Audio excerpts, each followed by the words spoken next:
Hello YouTube, my name is Shigeno Yami, aka the Crimson Swordsman, aka the Hollow Fragment guy, aka I should probably be asleep right now instead of recording this, but fuck it. And no, that last one actually is an actual title of mine. If you had seen me doing any recording, you'd know that 90% of the videos that I record, I actually record them at obscene hours in the morning, way past when I should be asleep. But, well, that's just how I am. That's part of being a narcoleptic. Anyway, I haven't uploaded in a few days, and I'm sorry to anyone who's responded to my weapon collection video, if I haven't gotten back to you yet. I actually haven't been playing the game for the past few days, or really any games for that matter. Just taking a little bit of a break, especially comes from playing the same game day in, day out. It can sometimes get a little tiring, even if you love the game to death. You just need to take a little bit of a break. On top of that, just tired from work and doing other things, so I am still, staying in touch with this game and making sure that I don't lose my edge, but that doesn't exactly mean that I'm going to have videos to upload regularly. Like, I don't really have a schedule per se when I for uploading videos. It's just sort of a, whatever comes in. If I find something that's worth recording, then I'll upload it then. Or if I get any ideas for a video that I might want to do, something that might be a little helpful for people, which is what this video here is actually. This was something that was requested by someone. But, if anyone has any other ideas for a video that I might be able to upload, then that would help out a whole lot. Because as of right now, like I said, I don't really have any idea of, any ideas for videos to upload. I don't really, except for some death game fights, I don't often go out of my way just to record a video.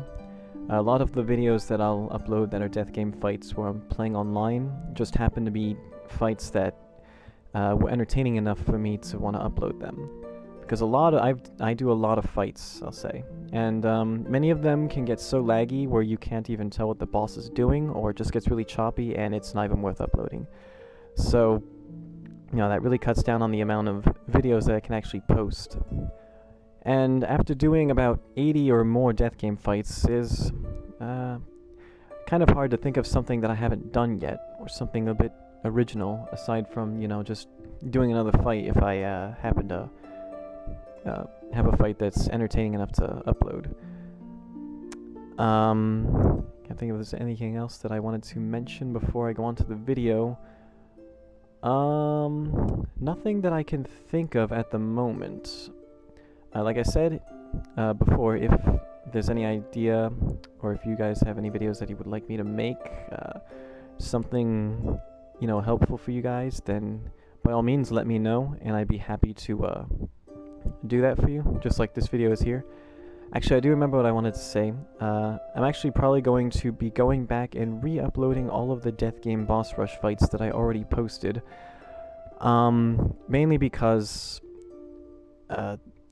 now that I've started adding more effects to the videos, like, giving that little boss name intro before the hollow mission starts, and other things, I kind of wanted to add those to the videos. Yeah, like that right there.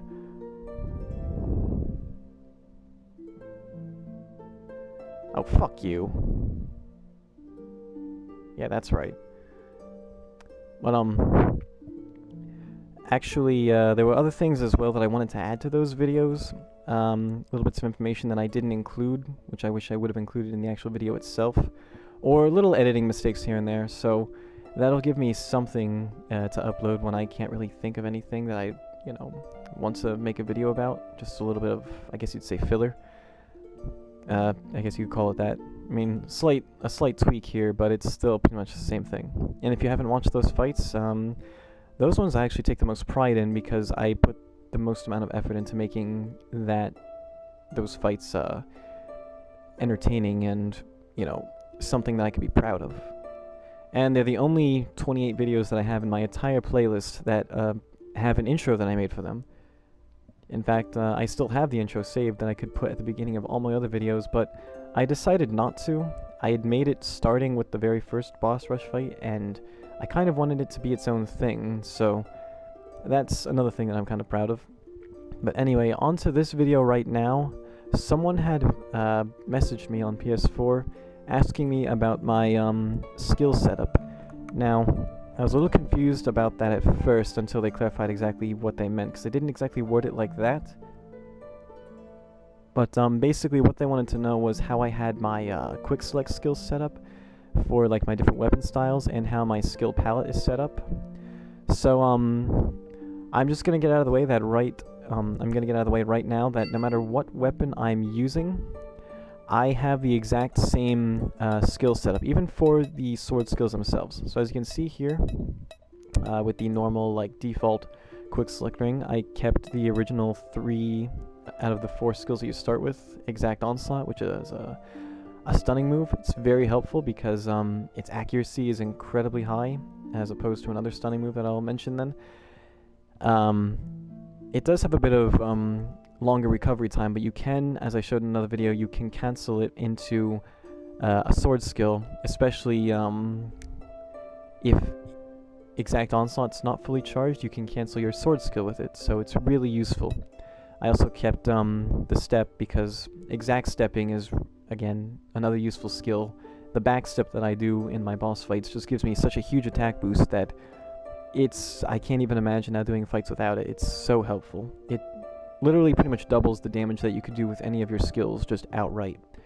And then finally the burst attack. Now, I don't use burst attacks too often, so there's not much use for this exactly, but it's kind of weird to have another skill there instead of like a basic attack, so I always kept it there.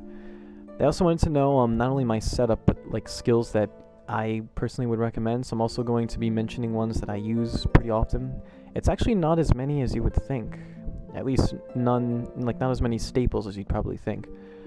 I'm also not sure if you take off the burst attack skill, if when you're not fighting, if hitting circle will have you engage an enemy. I'm pretty sure it would, because otherwise it would be really awkward to do that. Finally, there is Weapon Bash. Very rarely do I actually use parry on any of my setups. I'll use it if I'm fighting Hollow Kirito, because you can parry any of his sword skills except for the ultimate ones. That's really useful. Though he can parry your ultimate ones, which is kind of bullshit, but I guess they need to make him a bit harder somehow.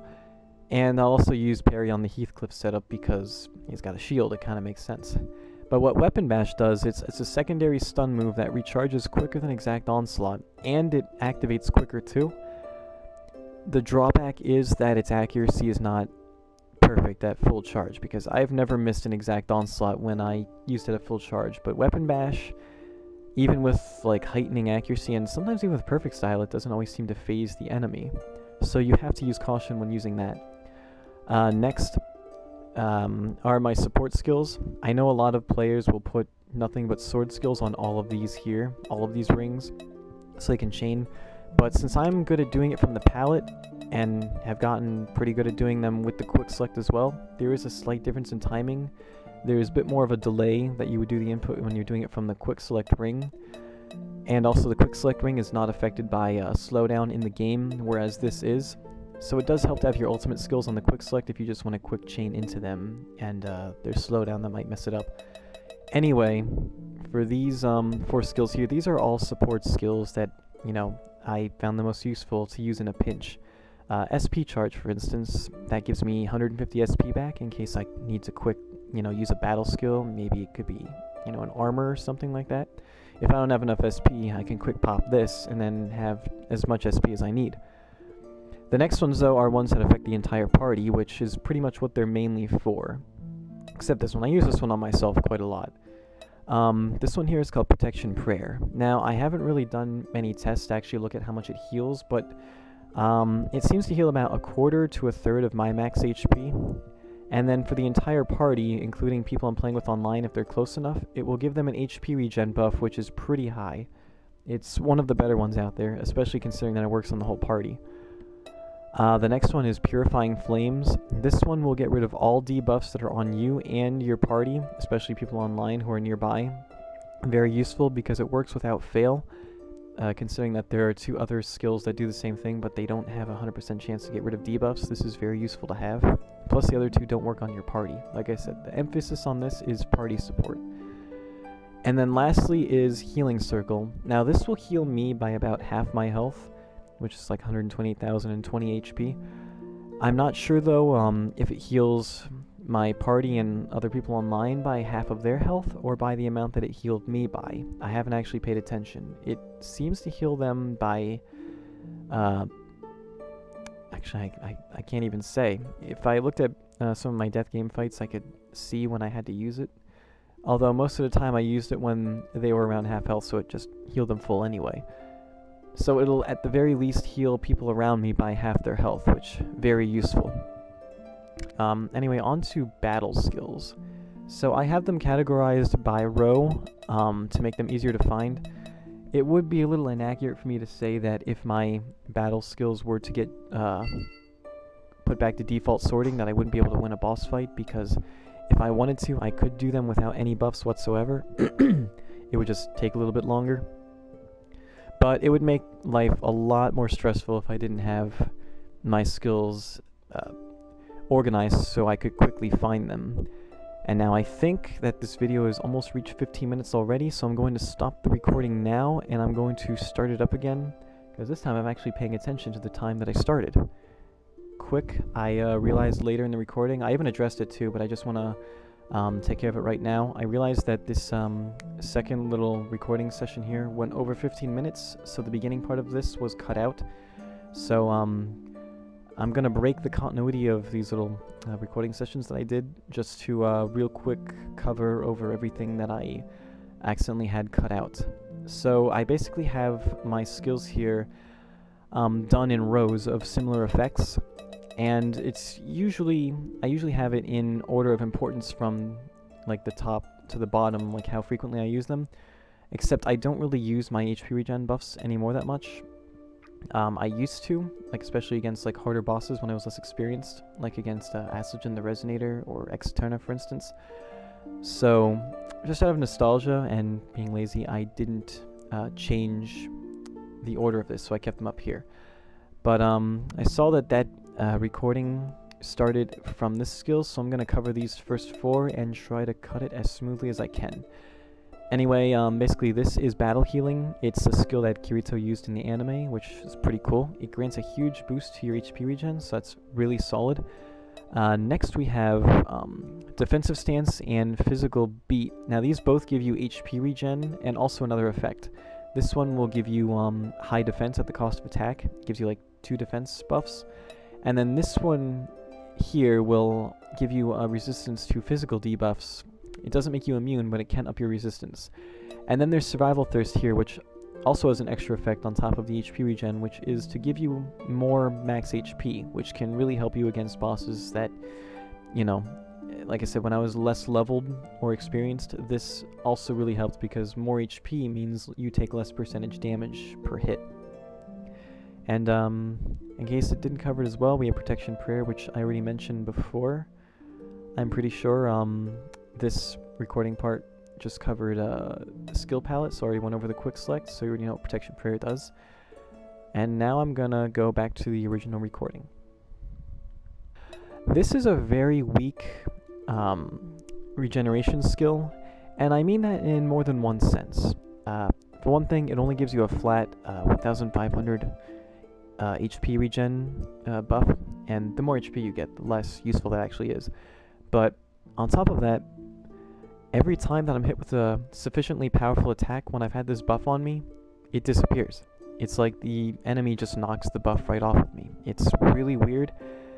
Maybe they fixed it with the, 1.02 patch that they, implemented a month or 2 ago. I'm not sure. But whenever I used it and I got hit by like a hard enough attack, it would just disappear. Now this is one that I do use pretty often, because for one thing you do have to work at getting your HP back, because you have to actually deal damage, because it absorbs HP, so the damage you deal, you also recover it. So you don't just get automatic regen, you actually have to actively fight the enemy in order to get the HP back, so it forces you to engage with them. but it can also be a little easier in a way because you can deal hundreds of thousands of damage with a single sword skill. And since you're recovering exactly that much, you know, as much damage as you deal, you can basically fill your HP bar back to max instantly. And this buff lasts for a while too, so it's kind of like almost having Healing Circle on you for a set time. The only trade-off is that you do have to actively be fighting the enemy in order to get that HP recovery. Next we have the buffs that are more for like armor and defense. So we have these two buffs right here. They both grant 30 seconds of complete invincibility. That means while the buff is active, any attack aimed at you will miss unless the opponent has True Strike on them. The difference is that this one costs 300 SP and has a shorter recast time than this one because, for one thing, it costs more SP because it works on the entire party and other players nearby you. But that's also why it has a shorter recast rate because it costs so much SP. Next we have Hyper Armor. Has the same effect except it has a longer recast time, but it costs less SP, and that's because it only works on you. So if you're fighting solo, you can use both of these. They're pretty much the same thing, except this one costs more and takes less time to recharge, and this one the opposite. These are two very useful skills, especially like if you are trying to do a chain and you don't want to get interrupted. Because I mean, you can dodge all you want, but if you're stuck just dodging the enemy and you don't get a chance to use a sword skill, well, the fight's not really going to go anywhere. So these can be really helpful. This next one here sort of is the same. You do still take hits, so it can cancel your sword skills if it doesn't have super armor, but you won't take any damage until you take a set amount of damage and then the buff disappears. And actually the ultimate skill for two-handed has this buff on it as well, and I used that in my death game fight against Absolutia when I was doing the Alfheim Online version of Kirito to sort of keep myself from taking damage when I didn't have any armor on, because I had Shadow Legion code on plus the attacker build, so my defense was 0. So this really helped because I don't think I actually took any damage in that fight. Anytime I did take damage, I had this buff on me. Next we have Shield Coating, which gives you a decent amount of defense, especially considering that only costs, well, no SP at all. So this is really useful if you know, are kind of just starting out fighting out hard bosses like I was with Aslogen the Resonator in my 3rd death game fight. I used this skill because it really helped me take less damage. Next we also have Defense Call, which pretty much does the same thing, but it works on your entire party.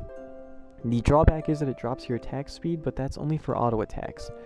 And if you move your character after like the second part of your auto attack cycle, you can reset the cycle and actually artificially increase your speed. Next then we have two skills that only work when you have the shield out, and one of them increases your defense by a huge amount because I was able to hit 1800 defense with my Heathcliff build, and that uses two pieces of gear that both drop your defense. So that says a lot right there. And then next we have one that it does drop your burst gauge, but it grants the entire party a damage cut. So if you combine these two skills here, you can really help out your party, especially if they're less experienced or lower level than you, and you're sort of like leading the pack. This can help you be even better of a leader because you can protect them.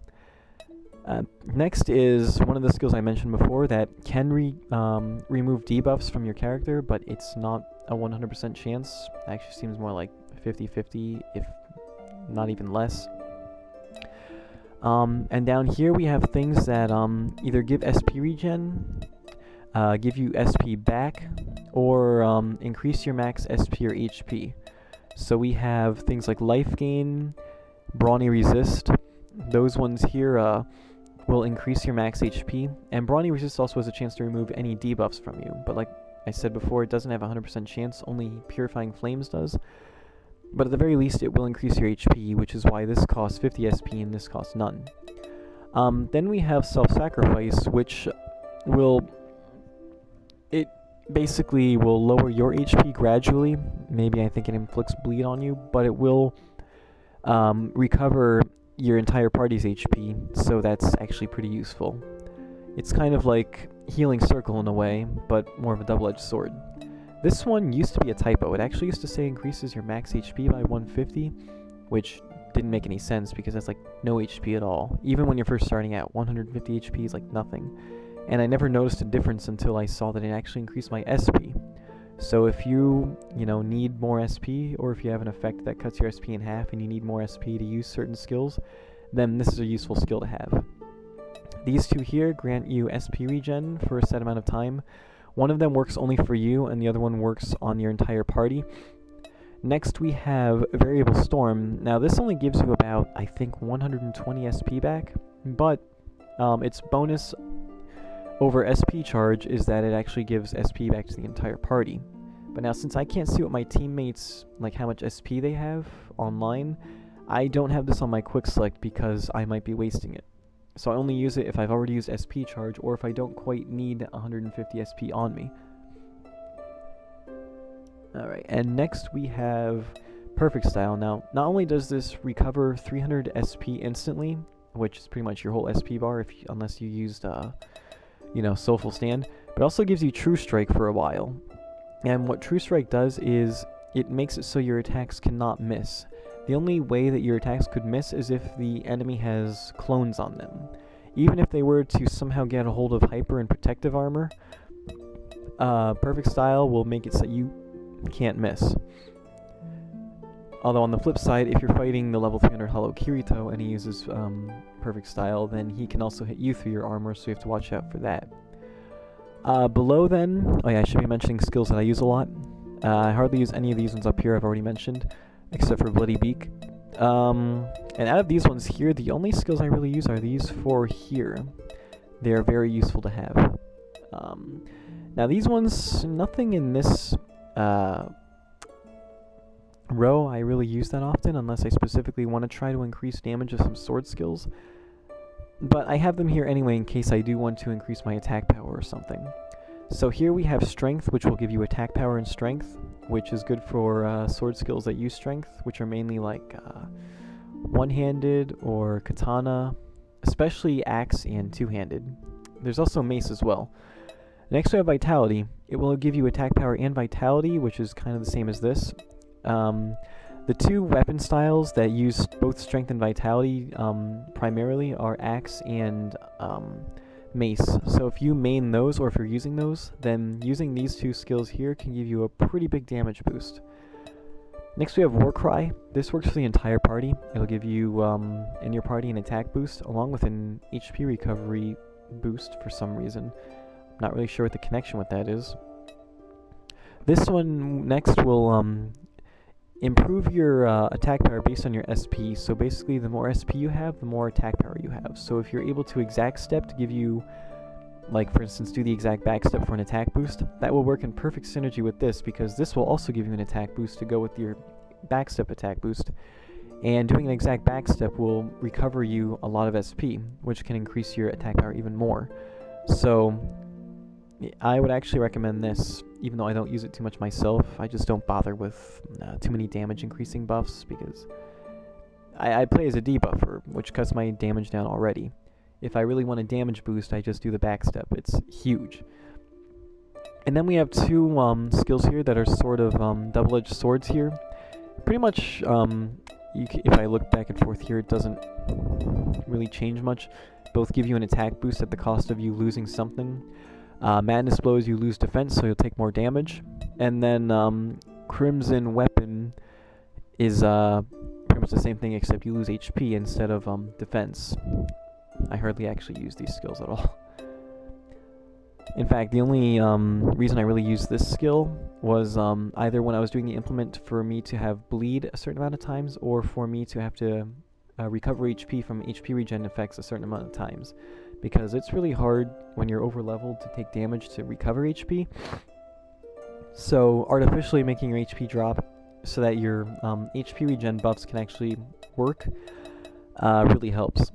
And speaking of which, this is another one that I use for those implements, because this one says right here that it inflicts bleed on you, while also, improving attack power. Not sure why they call it Lover's Sacrifice, because it doesn't really help your partner, which you would think it would do that. Anyway, very useful, more so if you're trying to do those implements, because I don't really care for the attack boost of these too much. And then next we have Nullify Defense. Now, if you've played long enough, if you're an advanced enough player, you don't even have to be that advanced for it. There's an item or a piece of equipment called Crimson Gauntlets, and what they do is they ignore enemy defense. It won't exactly ignore their vitality stat, which is also included in the damage formula, but it will ignore their defense to make your damage do significantly more. Like if the enemy's defense outweighs your attack power, you could suffer a huge damage cut. So this eliminates that cut completely. The downside to Crimson Gauntlets is that it does drop your defense. I think it actually cuts it in half. And it also lowers your accuracy by 50. So if you don't want that, or if from, as you've seen in either my weapon collection video where I showed all the different outfits I wear with my weapons, or in the fight against Absolutia where I used every single arcane skill and even changed my weapons and the outfits with them, a lot of them I have don't use Crimson Gauntlets. So if either you don't want to suffer that accuracy loss, or if your outfit doesn't really fit the Crimson Gauntlets, it doesn't look right with it, you can use this skill instead to nullify the enemy's defense for a set time. You should take caution in case you accidentally use this skill when you have Crimson Gauntlets on, because once this buff runs out, it can nullify the effect of your Crimson Gauntlets that you've equipped. So you will actually have to unequip them and then re-equip them again to get that effect back. But basically, this entire row here is about helping you deal more damage. The next one below is more about skill speed, accuracy, and critical hits. Something like that you would see like in like an assassin type of character, I guess. These two skills here I highly recommend because these are ones I use in pretty much every boss fight or any time that I'm using an arcane skill. As you know, with arcane skills, especially if you aren't like a brand new player, arcane skills have a really long charge up time, much longer than even your ultimate skills. Like, not only will you have to draw your swords back and get into that pose, but it also has a purple column of energy that comes up from your character that lasts for like 2 or so seconds. I call it a tornado, actually. But during that time, the enemy has ample time to either move out of your sword skill, especially if it's a boss that jumps around a lot, or they could hit you and cancel your skill. Or, you know, it just takes more time, so that's more time wasted on your protective armor or your attack boosts or something like that. What these do, on top of the Finesse passive skill, which will reduce your skill charge time by 10%, if you activate, or if you have that skill equipped and then activate these two, your arcane skills will have no charge time whatsoever. You will have to get back into that little pose that you would normally do with like Eclipse if you had no skill charge time reduction, but you won't even see that purple column of energy that you have to charge up with. So it's really useful. It gives the enemy a lot less time to react to it. And especially if your swords have, or you know, whatever weapon have skill charge time reduction on them, that will make it even slower. It's just a huge difference. Dexterity. It increases your dexterity by a percentage based on how much dexterity you already have. And for me, this actually increases my accuracy by about 40 to 44, because dexterity actually counts towards accuracy. And since 2 points of dexterity equal 1 of accuracy, that's a huge dexterity boost, which is especially useful for dual wielding and katana skills especially, and one-handed as well, because they use a lot of dexterity in their damage calculation, depending on what sword skill it is. So not only will this give you a huge accuracy boost when you don't have perfect style up, but it will also allow your skills to do more damage. And then these 3 skills here are just critical hit boosting skills. This one works on the entire party. This one gives it just to you, but it also gives you double auto attacks, which is useful for that one implement where you have to do like a certain amount of auto attacks or get a certain amount of crits. If you activate all these, they can make you finish that implement really fast. This one seems to give you the biggest crit boost. The only thing is that it only works from the back. And assuming, or going by how fast its recast is, I'm assuming it doesn't last very long. So that's something you have to take into account as well. In the next row here, we have basically like evasion buffs, except for effect booster here. What this does, which I've explained in another video or two, is while this buff is active, any battle skills, like any buffs that you give yourself while it's active, will last twice as long. So perfect style, twice as long. Your armor that normally lasts 30 seconds will last a full minute. The downside is that it does give you an SP draining buff as well, but if you have a hollow fragment or some other piece of equipment that increases your SP regen, it will cancel it out. These next ones here give you evasion. This one grants high evasion for the entire party. This one gives you a huge boost of evasion that gradually depletes. And what that basically does is it gives you 2 evasion buffs. The first one which runs out quicker than the second one, so that's how they make your evasion kind of drop over time. This next one here I kind of compare to dexterity. They have the same recast time. And on top of increasing your evasion, it also increases your accuracy. It's only by 15, and it costs you attack power, but that's also because it gives you a whole bunch of other buffs as well, including agility, which is really good for, actually, yeah, daggers as well. They use dexterity on top of katana, one-handed, and dual-wielding and stuff. Daggers also use agility. Rapiers also use a lot of agility and some dexterity. So for dual-wielding, one-handed, daggers, and rapier, these 2 skills here are really good because of the dexterity and agility boost that they give. And also this buff lasts a really long time, so if you need a little bit of an accuracy boost and don't want to have to keep refilling the buff, this one will last you for, like I said, a long time. Then this one just gives you an evasion boost that lasts for a while. It's a pretty standard one. This one I don't use that often for the evasion boost because it does drop your defense, but I do use it to increase my, auto attack capabilities, especially when doing when I was doing the implements for auto attacks. It's really helpful. This next one here, I think, yeah, it does grant high evasion, but it also lowers your accuracy, so it's one that I don't use really at all. I just keep it in here because it fits with the category. This next one here I haven't really used, but from its description, I think it's the same as Nullify Defense in that it, ignores the enemy's defense for a while, but it also seems to give you a huge boost to damage too, which is probably why it gives you an SP draining debuff as well. So you gotta watch out for that, but it can be really useful if you don't have Crimson Gauntlets. Next here are sort of like, well, these are all pretty much my clone buffs, or things that like sort of absorb hits in a way. These 2 here will give you, well, actually these 3 here give you a single clone buff, but they all work differently.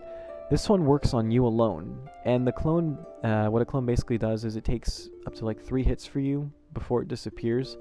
But for those 3 hits, it's basically like you have the hyper and protective armor. You will not take any damage whatsoever. This can be especially useful for doing an exact step against boss attacks that are multi-wave hit attacks, because you can exact step the first hit, but then the next 3 are going to hit you and debuff you.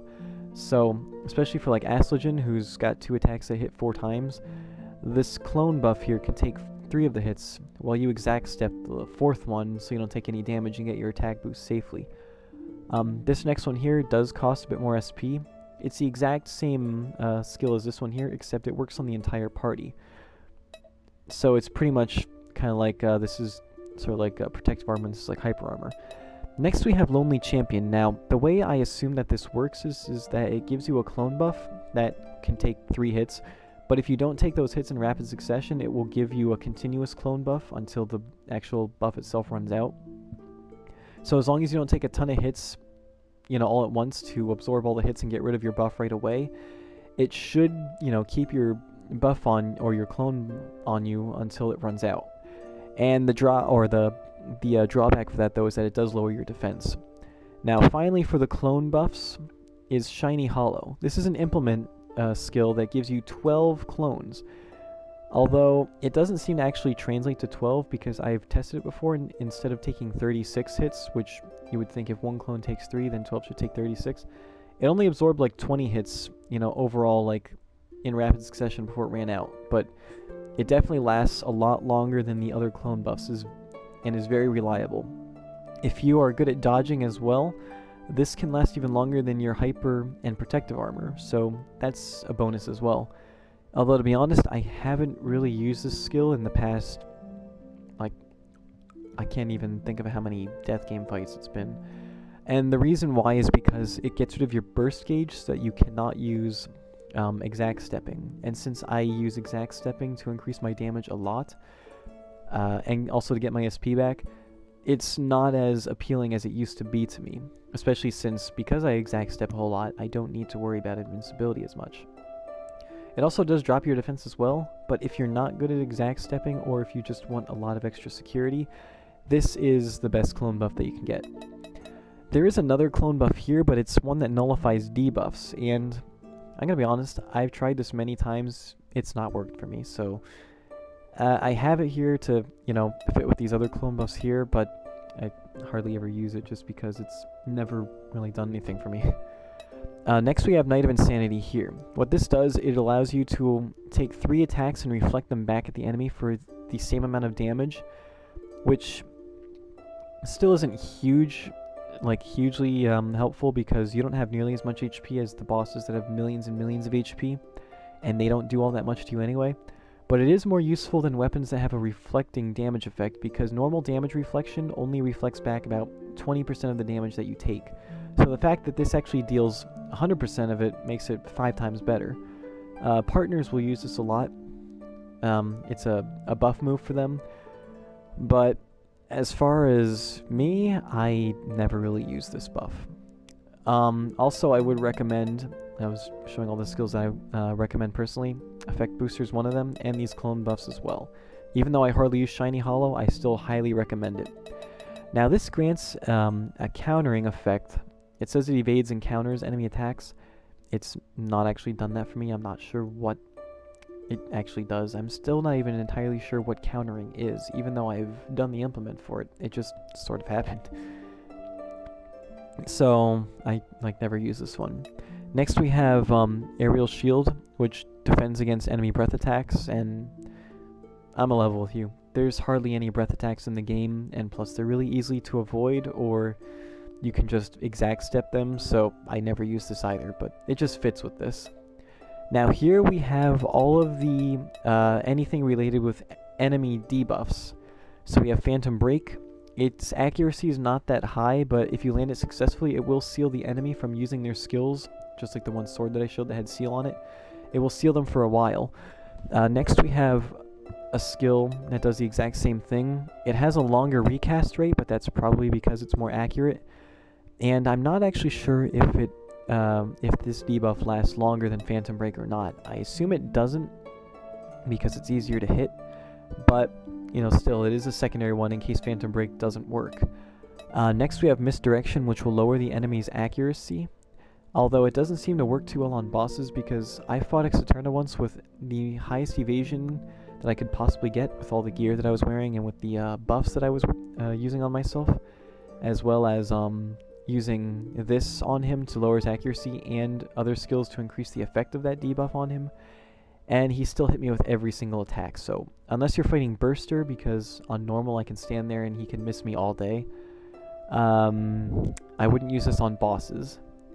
This though is effective on any enemy, and it will increase the attack delay, which basically means that there's more of a time between when they use one attack and the next one, which can be really helpful.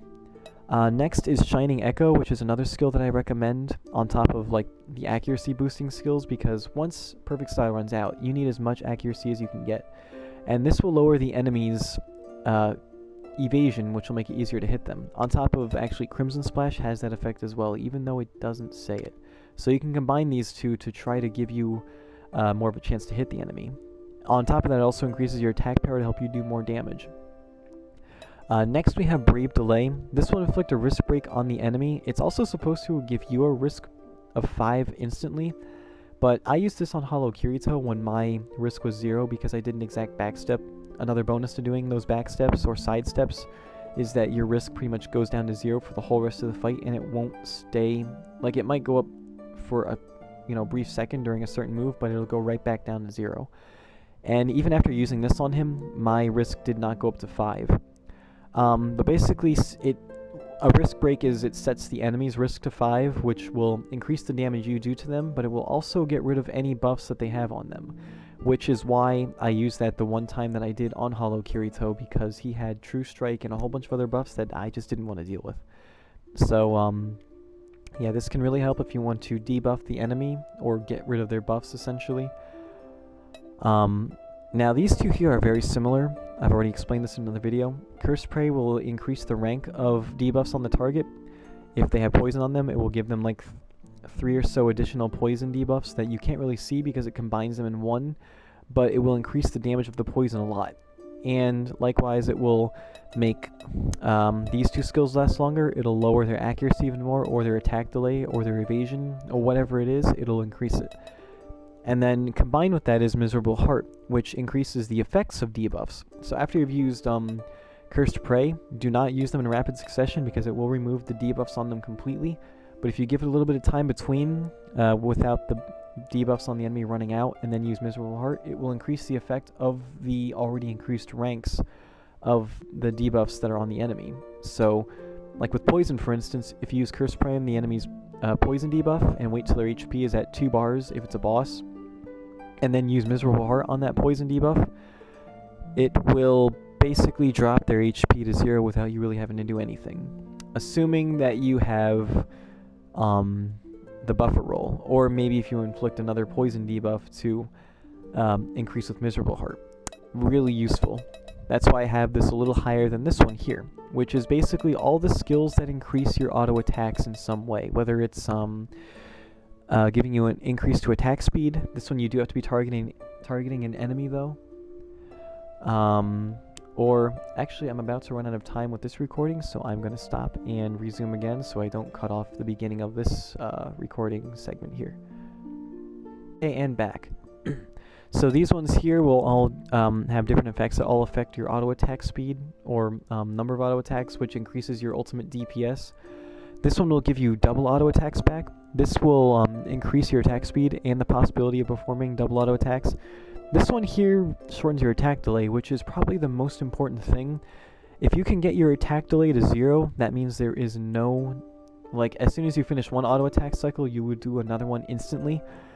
And the quicker that you can do one auto attack cycle after another, the even greater will increase your DPS. A friend of mine had shown me a screenshot of him doing an implement, actually, one that I had actually forgotten about, because I just kind of rushed through the implements when I did them. I didn't even check my stats when doing it. During that implement, his DPS, which is just purely auto attacks, was 77,000 damage per second, which is insane. That is just from auto attacks, because he got his attack delay to 0 because of that implement. So if you're able to get your attack delay really low, that will increase your auto attack damage even more. But unless you can actually hit those high numbers, the most use you'll get out of auto attack speed, or delaying the or shortening the delay, is either for the implement, where you have to activate so many buffs like that, or land so many crits, because each auto attack has a chance to crit.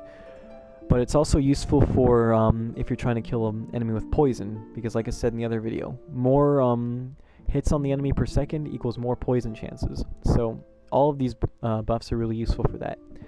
Then you have Muted Edge, which increases your double, or your auto attacks by 2, as well as shortening your attack delay. So these two, probably the two most useful so far. This one here, I'm pretty sure it does count towards auto attacks, because it's in that implement branch about it. And it says that it has combo plus 6. I'm guessing that means 6 extra auto attacks per cycle. I'm not entirely sure, but it does add to your auto attacks. Next are 2 buffs that don't last quite as long as these two. The rest of these here. They do recharge quicker, and the reason though why they don't last as long is because they work on the entire party. So if you're trying to help your party out as well, this can be really helpful. Next here we have, I'm pretty sure these are more like double-edged sword type of effects here. Aside from these two, which are, Healing Circle and Purifying Flames, I grouped these ones here together because they're very similar. These will either extend your max SP or grant SP regen, or like restoring your SP in some way. These two here actually give you SP regen at a cost. This one gives you max SP increase at a cost. And this one will give you back SP, but you do have to evade attack, so it's not instant. It does require a little bit of effort. Which is why I have it included in here too, because it's not like a freebie. Next we have Bloody Servant. Now what it will do is inflict powerful bleed on the player, which, like I said, really helpful for that implement where you have to receive bleed so many times, or you have to have HP regen heal you so many times. It does also grant a damage boost based on that HP loss, but I don't think the bleed is actually enough to make you lose that much HP, so I wouldn't really use this for the damage boost, which is why it's so low down this list. Like, I hardly use these at all. Although I do recommend using these, especially, well, if you don't want to cheese out by using it on poison, you can use it on other debuffs. It's really useful, even if you want to use it on bleed, because bleed's not that broken of a debuff. It doesn't do percentage damage, it just does like flat damage depending on the level of the bleed. So this can add a decent amount of passive damage without making it broken. And then next we have Piercing Legacy, which it lowers your defense. Like I said, these are all double-edged swords, but it gives a bonus to attacks from the rear or when stunned. Not terribly useful, I'll say. All of these skills here, for the most part, do have to do with like hate in some way, except for this one here. Somewhat, it does like affect your risk. It gives you risk recovery, and risk is sort of kind of tied to hate, but not quite as much. So it's very loosely connected. That's why I put it here. And these other ones here affect hate in some way. Like this will reduce hate instantly, which will help you avoid being targeted because hate is basically aggro. This also will reduce hate on top of making your items, like if you use a crystal or something, or a potion, will make them activate quicker. This here actually has nothing to do with hate. This basically lowers the enemy's defense and channels your own defense into attack, so it basically drops both of your defenses, but gives you a huge attack boost, which I sort of liken to the climax of an anime where the main hero is fighting the main villain and like has, you know, broken down the villain's power or their, you know, defenses and made them vulnerable, and then the main character basically channels everything into their final attack and risks everything to like finish off the enemy in one final clash. Not quite as epic in this game, but it's pretty much what's going on here. You and the enemy basically both drop your defenses and you up your attack to do a lot of damage. I don't use this one too much though, because like I said, as long as you've got that exact backstep attack boost, that's pretty much all you need. I'm constantly looking at the time now. It's been 6 minutes since I started this recording. Okay, so I should be able to make it to the end of this recording here for the remainder of the video, hopefully. Anyway, we also have Battle Shout, which will grant a huge increase to hate. Actually, these two right here grant an increase to hate. This will instantly grant you hate while raising it further over a bit of time, so overall it will give you more hate than this one. And that's beneficial if you're like the lead player or the person carrying the team and you want the enemy to aggro to you, so that the lower level or less experienced players don't suffer as much of a risk of dying. So this can be really helpful, especially in boss fights with like many minions that you want to keep on you. And then finally there is Hate Change, and what this does is if you are fighting an enemy and the enemy's aggro to your partner, you can use this and make the enemy aggro to yours instead, or vice versa. Now, I'm not sure how it works with multiple enemies, like if one enemy is aggro to you and 3 are aggro to your partner, if it'll make those 3 go to you, and the one enemy that's after you will go to your partner. I'm not sure. I think it only works on the enemy that you're targeting. And then finally, we have Stalwart Shangri-La. It actually has like nothing to do with hate at all. I just kind of put it here because I needed to put it somewhere. And it just increases your chance to land critical hits, but it makes you lose evasion, which against bosses isn't a huge deal, but if you have Crimson Gauntlets already, that ignores defense, and what crits do is they ignore defense, so it's kind of pointless to have crit. And I've noticed that when I had the battle log open, whenever I'm dealing critical damage against an enemy that I've been testing sword skill damage on, I'll do less damage per hit than I would without critical damage. Like my Nebular Empress would do 198,000 per hit against the Plagued Strider, which is the HNM that appears if you do the implement for it right outside of floor 76. That's with critical damage, it'll do 198,000, but with normal damage it would do like 220,000. So I think crits are actually worse if you have a defense ignoring effect. Sort of like in Pokemon, like Pokemon Red, Blue, and Yellow, if you had your attack or special attack maxed, where you're doing crazy damage, and then you land a crit, it will actually do double of your normal damage, so it actually make you do less than normal. Less than you normally would do without a crit, if you had all those huge attack boosts. Next, then we have Protect, actually these are very similar here. There's Protect, Blunt, Slash, Thrust, and Damage Cut. So basically this will give you a damage cut from blunt attacks, slash attacks, or thrust attacks, and then this one will reduce it from all of those attacks for a set amount of time. And then next we have 3 skills here that only work when you have the shield. I'm pretty sure it's only, yeah, these 3 here. This one says it deflects attacks with precision usage of the shield and recovers HP.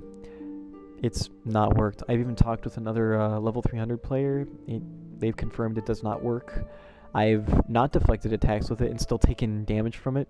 The only thing is that I would heal the amount of damage that I just took, so I basically wasted no SP really, but there was no point to using this. Next we also have Protection Burst, which grants a high countering effect at the cost of burst gauge. I have no idea what countering does, and I value my burst gauge too much, so that's why this is really far down as well. And then finally we have Shield Mastery, which sacrifices the burst gauge to grant a powerful protective effect. This only works on you, and I don't think the effect is... It is a solid effect, but it's just not good enough to warrant getting rid of your burst gauge.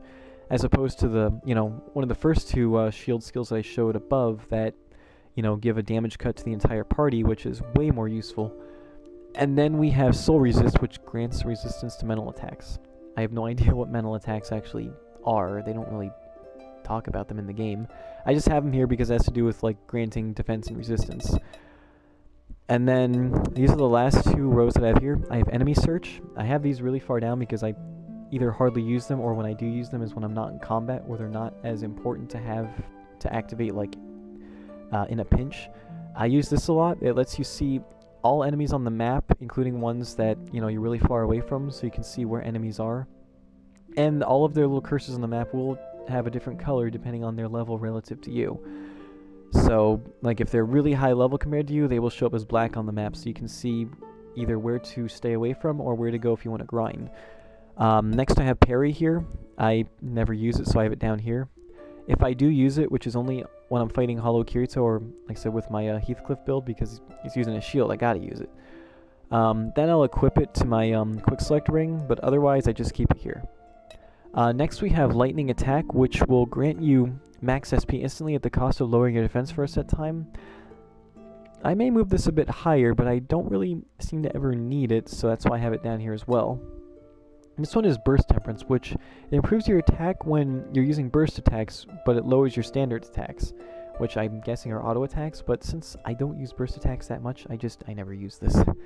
Then finally, these are the 4 skills that I have on this Quick Select ring here, so there's no point. It's, you're not going to do an exact step from your menu here, so there's no point in having them, so I have these down here. Then finally, I have my Experience Buffs down here because I don't really use them. I don't need to use them in a pinch, especially now that I'm level 300. There's no point to it. This will increase your experience gain by, I think, 15%, while this one will put all the experience that you gain and give it to your partner, which I think is really useful. Okay, so it's been like 12 minutes. I have about 3 minutes left, so I'm going to go over my sword skill setup really quickly. No matter what weapon I'm using, my triangle skill is always my arcane skill. Next is my ultimate skill, then any skill that lowers defense, and then I usually have an AoE, a 360-degree AoE skill here, but since dual wielding has 2 ultimate skills, I put it here so I can, chain it from my quick select during, at any point during a chain, no matter how much slowdown there is. I'll give another example. Here's one-handed style. Again, we have the arcane skill, we have the ultimate skill, we have the defense dropping skill, and a 360-degree AoE skill. Or like a way different weapon type, for example, the axe. Again, I have the arcane skill, the ultimate skill. This one drops defense, and this is literally, it says 360-degree AoE skill. So I have like my most effective AoE skill that hits all around me here, while I'll have like other ones, here. So that's pretty much it for this video. Hopefully it was helpful. I wouldn't say you have to like, change your skill setup to perfectly match mine. This is just what works for me, but this could give you, a bit of a guideline for what you might want to do, for how you might want to set up your skills to make it easier to access them.